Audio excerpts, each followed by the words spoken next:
morning, everyone. Good morning. It's really great to be here with you, and what a great crowd this morning as we gather to support the fig tree. That they may be one.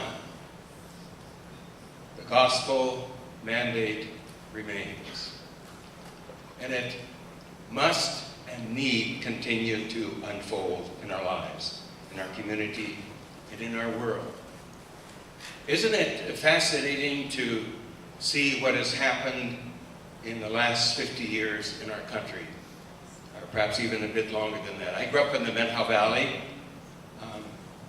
That area was a beautiful place.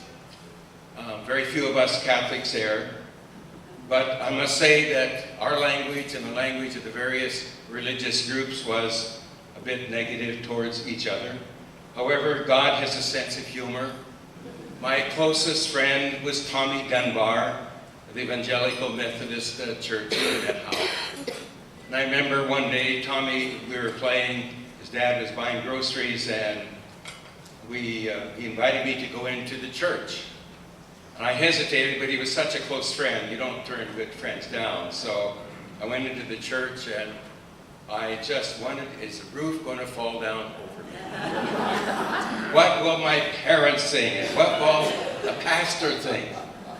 I was just fearful about that. Times have changed. Wonderfully, they have changed. And as you think about that change over the years, how the stories have developed and unfolded as well. Lots and lots of stories. And so as you look at the history of the fig tree now for 35 years, all of the stories that have come forth in this publication that shares our stories with one another that indeed become our stories, my story. It's a real rich treasure for all of us and a sense of connecting us better than ever before. We live, as Mary indicated earlier in her comments, we live in a very polarized world, and today, unfortunately, our own country seemingly an increasingly polarized culture. That has to change. It's got to change.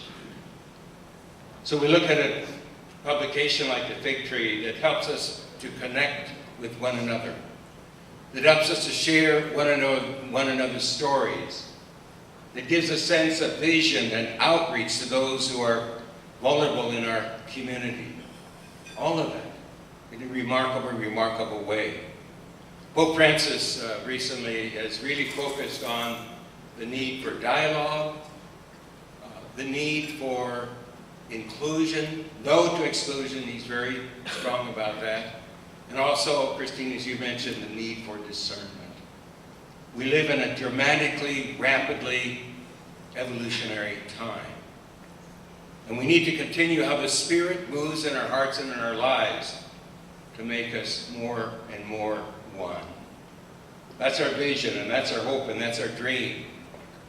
And where we are in the last 50 years, what will the next 50 years bring? I'm excited about that. The journey is not quick, but it is dramatic, and it seems to me deep and profound. My final comment. Mary Stamp, I think, Mary, you've been the editor now, what, for 35 years you're the founding editor? I would focus on her just for a moment. Her vision, her commitment, her sacrifice, her deep faith, her spirituality, her going through tough times at one time or another, her courage, all of that has been part of the Fig Tree experience and story. And when you think about that in her as a witness amongst us, how you and I need to emulate that spirit in our own lives and in our community.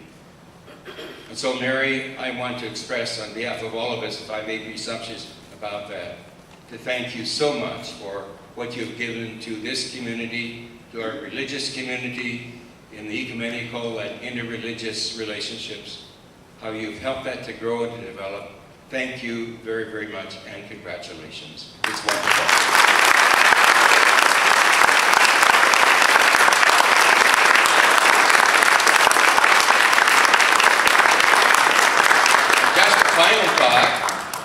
That means what? You and I need to support the mission. We need to support the mission. Please be generous. I don't think you and I need to be convinced. Let's do it. God bless you all. Thank you.